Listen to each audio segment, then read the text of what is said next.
Ya, back Vietnam mati-matian cari cara hentikan pemain naturalisasi timnas Indonesia.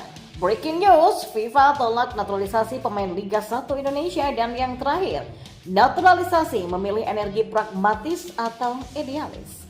Simak selengkapnya di sini hanya bersama saya untuk Anda di Informasi Bola, hanya di Kamus Bola untuk Anda.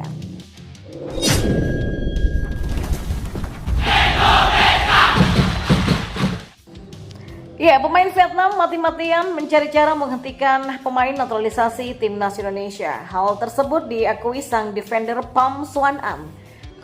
Pelatih timnas Indonesia Shin Tae-yong memanggil 28 pemain untuk persiapan melawan Vietnam. Dari 28 nama, 10 diantaranya merupakan pemain naturalisasi dan ada 4 wajah baru. Terlepas dari 4 wajah baru itu, Xuan Man mengatakan Vietnam telah menganalisis masing-masing pemain naturalisasi timnas Indonesia khususnya yang berlaga di Piala Asia 2023 lalu.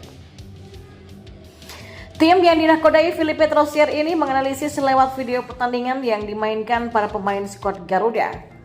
Untuk para pemain naturalisasi Indonesia, staf pelatih sudah menganalisis secara menyeluruh setiap individu lewat video pertandingan Piala Asia 2023 baru-baru ini, kata Xuan Man. Mereka melakukan hal itu karena tak ingin jatuh ke lubang yang sama. Sebelumnya Vietnam sudah menelan kekalahan 0-1 dari timnas Indonesia di Piala Asia 2023. Xuan Man sadar betul melawan skuad Garuda di kandangnya bukanlah perkara yang mudah, tapi dia yakin The Golden Star Warriors bisa memberikan perlawanan yang berarti. Seluruh tim akan belajar dari pengalaman untuk memperbaiki apa yang belum dilakukan. Menjadi tamu di kandang Indonesia tentu saja akan sangat sulit. Tim Vietnam juga akan fokus pada tujuan menang, ujar Xuan Man. Dan kita beralih ke informasi bola yang lainnya.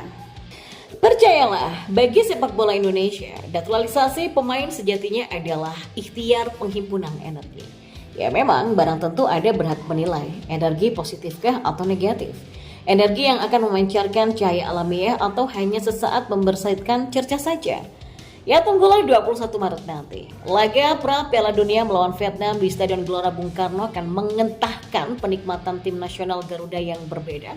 Walaupun di Piala Asia 2023 di Qatar beberapa waktu yang lalu Indonesia juga sudah menyajikan wajah berbeda.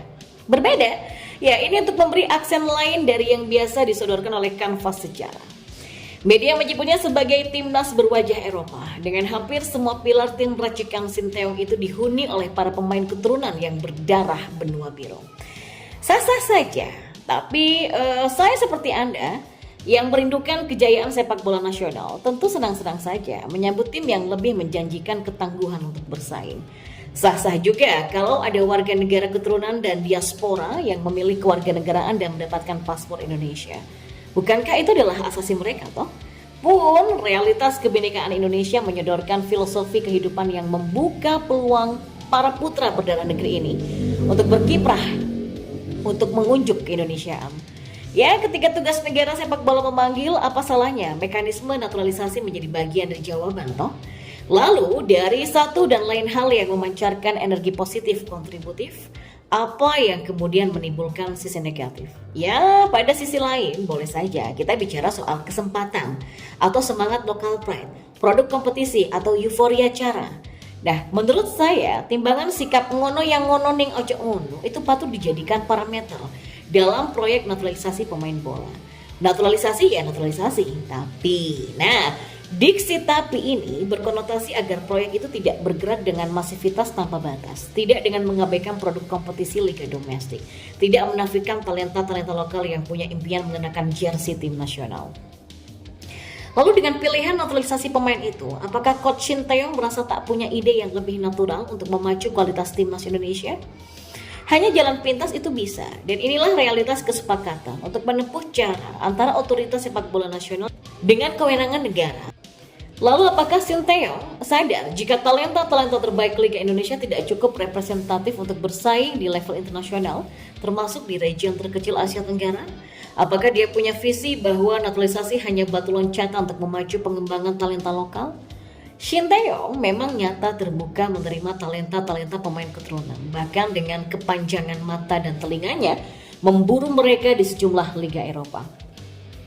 Sepintas, inikah langkah pragmatis karena dia kehabisan cara meracik hanya pemain-pemain produk Liga Indonesia? Selain nama-nama yang sudah terlebih dulu menghias ke timnas, baru saja 4 wajah baru hadir. Bahkan oleh PSSI sudah termasuk yang dipanggil untuk laga melawan Vietnam pada 21 Maret nanti. Mereka adalah Jay Itzes, Ragnar Oratmangun, Nathan Choa On, dan juga Tom Hei. Ketiga nama terakhir tetap dipanggil Shin Tae-yong meski masih belum resmi menjadi WNI. Kewarganegaraan Oratmangun, Nathan, dan Tom yang berdarah Indonesia Belanda itu diproses cepat untuk menjalani sumpah pada 12 Maret.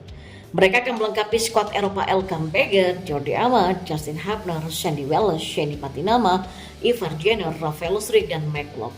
Selain nama-nama yang ternaturalisasi di era pelatih Shin Tae-yong, kita juga punya pemain aktif seperti Stefano Lillipali, Ilyas Pasovic, dan juga Beto Goncalves. Dan jika 4 pemain naturalisasi terbaru dipanggil dalam laga pra Piala Dunia 21 Maret, artinya akan ada lebih dari 10 pemain Eropa. Laga nanti memang strategis, apalagi imbang dan apalagi kalah, peluang Garuda akan punah. Menang akan menjadi harga mati untuk memperpanjang nafas ke fase ketiga kualifikasi di grup yang juga dihuni oleh Irak dan Filipina ini.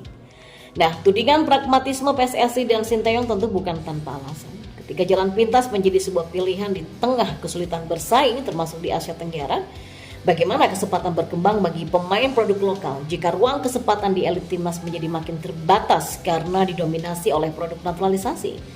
Shin Tae-yong bahkan juga dituding lebih mempertahankan pemain-pemain yang kurang bersinar di kompetisi lokal seperti Dimas Derajat dan Dendi Sulistiawan.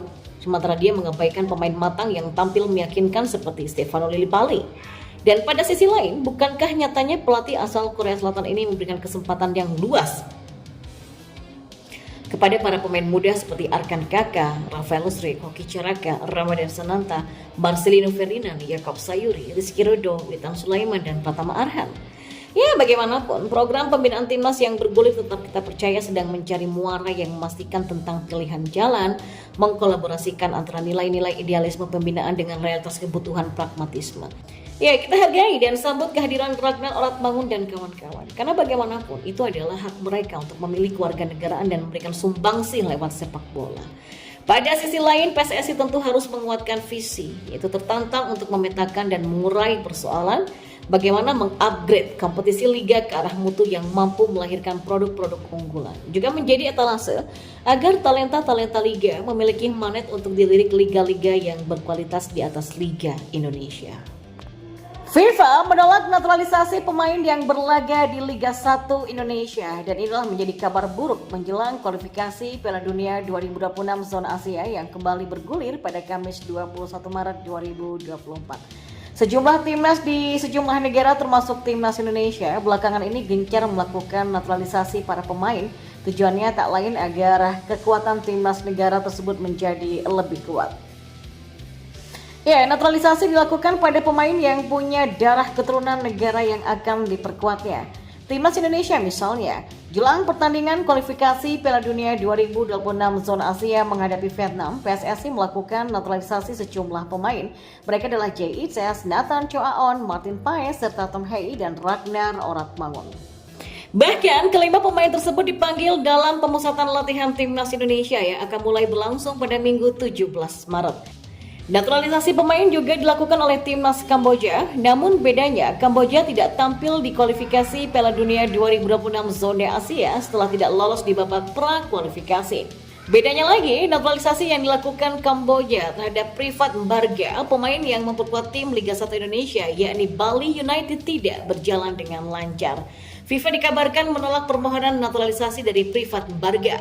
Dilansir dari The Asian Football, Privat Mbarga tidak dapat bermain untuk timnas Kamboja setelah FIFA memutuskan tidak menyetujui persyaratan pemain tersebut meski memiliki paspor Kamboja.